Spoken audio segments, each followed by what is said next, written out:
A Eliana, então, ela vai tratar sobre falsas acusações nos crimes sexuais, aumento da pena qualificadora, orientada pelo professor Ricardo Martins. Fique à vontade, doutora Eliana. Faço meus cumprimentos, né, a doutora Rebeca, o doutor Walter Schilda.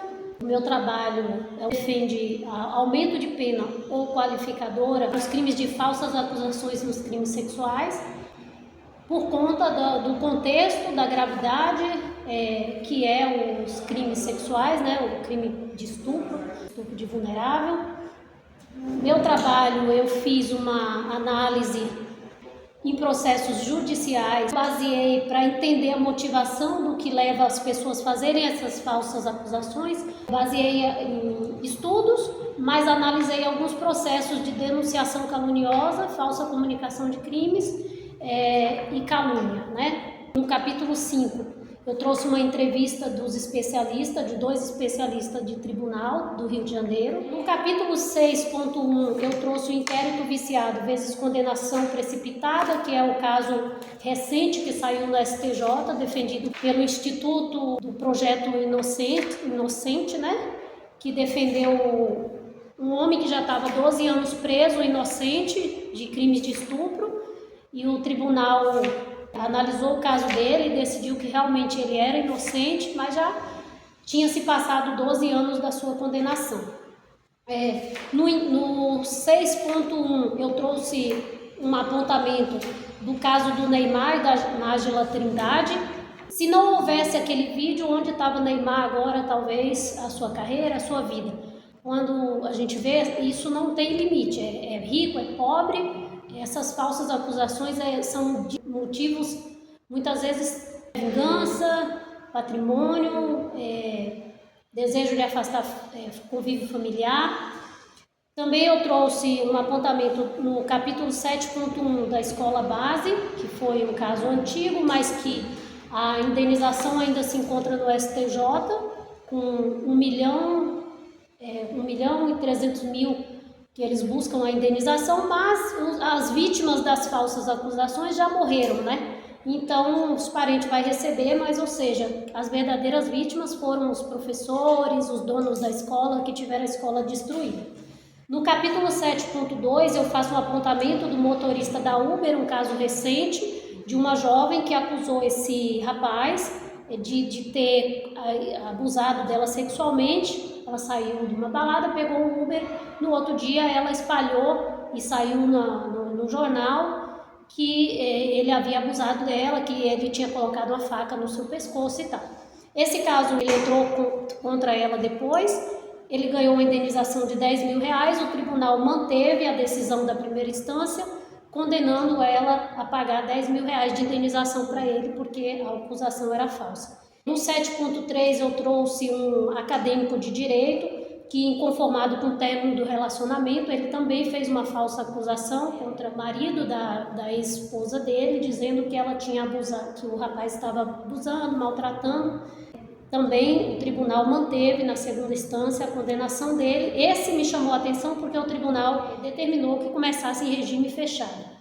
7.4 eu trouxe um caso de uma moça chamada Daniele, com a filha de 2 anos de idade, que também faz uma falsa acusação contra o seu companheiro ali por conta de ciúmes, vingança. Sueli, 7.5, todos são casos já transitados em julgado. Ela alegou que fez a falsa acusação porque queria o seu ente, o seu marido preso, seu companheiro preso, porque ela estava sendo agredida no seio familiar. O tribunal entendeu que foi medida descabida a falsa acusação dela pela gravidade que é a pena, né, do estupro. Então o tribunal também manteve uma condenação contra ela por denunciação caluniosa. Caso Mateus 7.6, no capítulo 7.6, me chamou a atenção. Esse caso teve absolvição para denunciação caluniosa.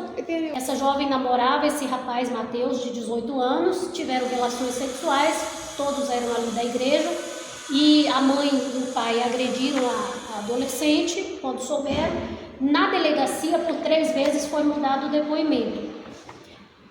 Pelo processo, pela análise do processo, o pai se sentiu traído, o pai e a mãe, por conta dele dar a liberdade do rapaz tomar e frequentar a casa, enfim. Esse caso, o MP não ganhou a questão de denunciação caluniosa. Os pais foram absolvidos, tanto na primeira instância quanto na segunda instância. Concordei em partes.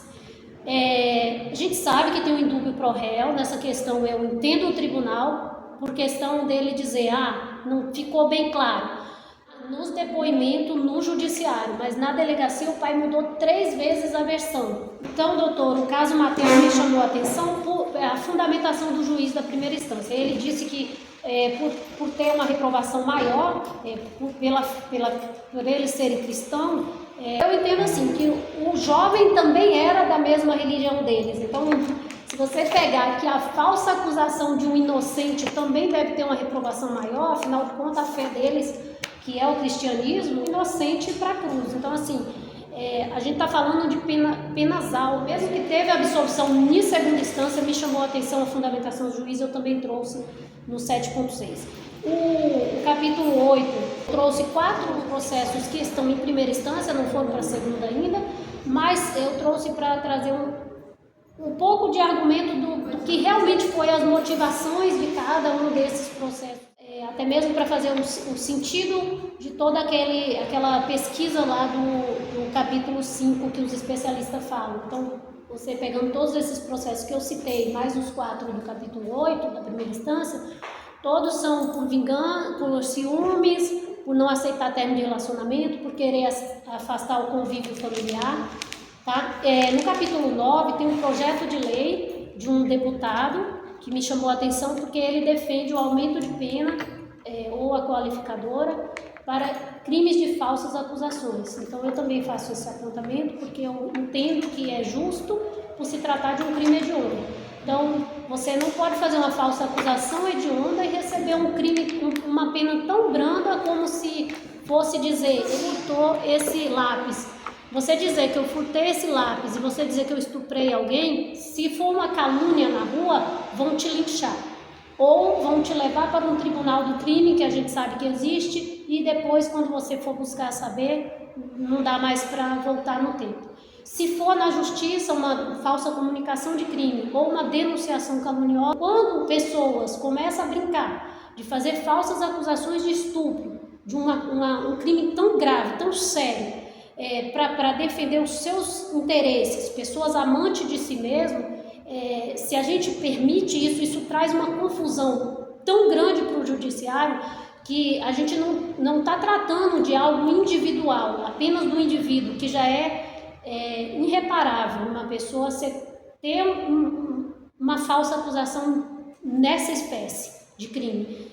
E então a gente mexe com todo um contexto de uma sociedade, a gente mexe com o judiciário que se confunde quando é inocente, quando é culpado, e a justiça não pode ter inocente por culpado e nem culpado por inocente, né? Então a gente confunde toda a justiça, a gente mexe na máquina do judiciário, a gente impede as verdadeiras vítimas de ter acesso ao judiciário, por quem realmente precisa até ter aquele acesso é uma eternidade, né? 1 minuto é uma eternidade para quem realmente está vivendo um crime.